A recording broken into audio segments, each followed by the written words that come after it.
बात बाबा साहब ने 1950 में ही पहचान ली थी कि मैंने सिर्फ भारत का ही नहीं विश्व का सबसे बढ़िया संविधान बनाया है, लेकिन मैं नालायक लोगों के हाथों में दे रहा हूं, ये लोग संविधान नहीं चलाएंगे। ये बात बाबा साहब को पता चल चुकी थी, ये बात बाबा साहब को पता चल चुकी थी।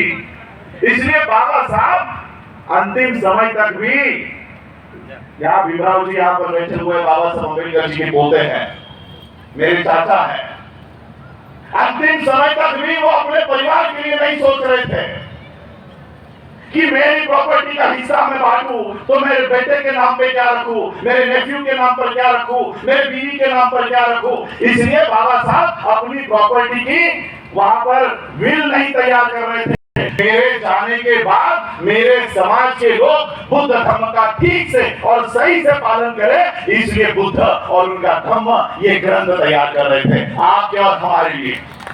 परिवार की हिस्सेदारी नहीं बांट रहे थे। अंतिम समय तक बाबा साहब के ध्यान में, विचार में, मन में, मस्तिष्क में उनका परिवार नहीं था, समाज था। इसलिए ये जो हम लोग यहाँ बैठे हैं ना, भीमराव जी, मैं, हम बाबा साहब के परिवार के लोग नहीं हैं, हम बाबा साहब का परिवार नहीं है। 4 बच्चे मर गए बाबा साहब के, बाबा साहब रोते हुए घर में बैठे नहीं रहे। आपके बच्चे ना मरे इसलिए कंटिन्यूसली आपके लिए काम कर रहे थे। हम तो सिर्फ खून के रिश्तेदार हैं, असली परिवार ये मेरे सामने बैठा हुआ है। ये है बाबा साहब का असली परिवार, जिनके लिए बाबा साहब अंतिम समय तक लड़ रहे थे। और इसलिए बाबा साहब जाते जाते हमें बुद्ध की शरण इसलिए देकर गए कि जिस दिन इस देश का संविधान तुम्हारे पक्ष में खड़ा करना बंद कर दिया जाएगा, उस दिन बुद्ध की शरण में चले जाओ, ये बुद्ध तुम्हारे लिए खड़ा हो जाएगा और तुम्हारी रक्षा के लिए आगे आएगा। इस बुद्ध में क्या ताकत है ना, ये मोदी से पूछो,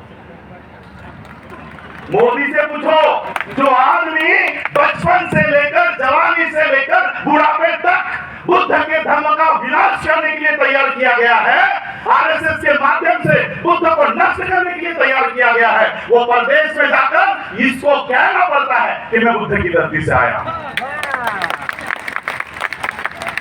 जो आदमी ट्रेन किया गया है बचपन से, जो आदमी ट्रेन किया गया है बुद्ध के मिशन को खत्म करने के लिए, वो ये कह रहा है कि मैं बुद्ध की धरती से आया। भारत बुद्ध का देश है। मैं तो बहुत अभी कंट्रोवर्सी राजेंद्रबाजी चल रही है, इंडिया भारत, इंडिया भारत। मैं मोदी जी का स्वागत करना चाहूंगा इसलिए, और अंध भक्तों को बताना चाहूंगा कि भक्तों, तुम कह रहे थे कि भारत को हिंदू राष्ट्र बनाएंगे, तेरे आका ने भारत को भारत सम्राट अशोका का भारत बना दिया।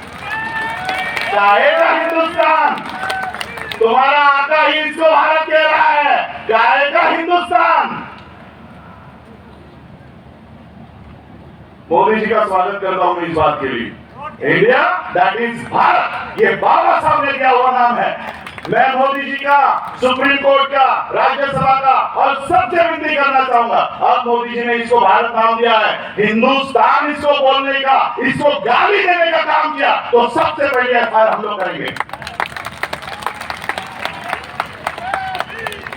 ये घटिया नाम इस देश को नहीं पढ़ना चाहिए, हिंदुस्तान। जिसको इस देश को हिंदुस्तान बनाना है वो भारत के बाहर जाए, कोई भी टापू खरीद ले और वहां पर जाके अपना हिंदुस्तान बनाए, यहां पर नहीं चलेगा। इस देश में नहीं चलेगा। ये इंडिया है, दैट इज भारत, सम्राट अशोका का भारत, सम्राट अशोका का भारत है। और यही बात बाबा साहब ने पहचानी थी कि आने वाले समय में ये हमारे संवैधानिक हक और अधिकार हटाएंगे।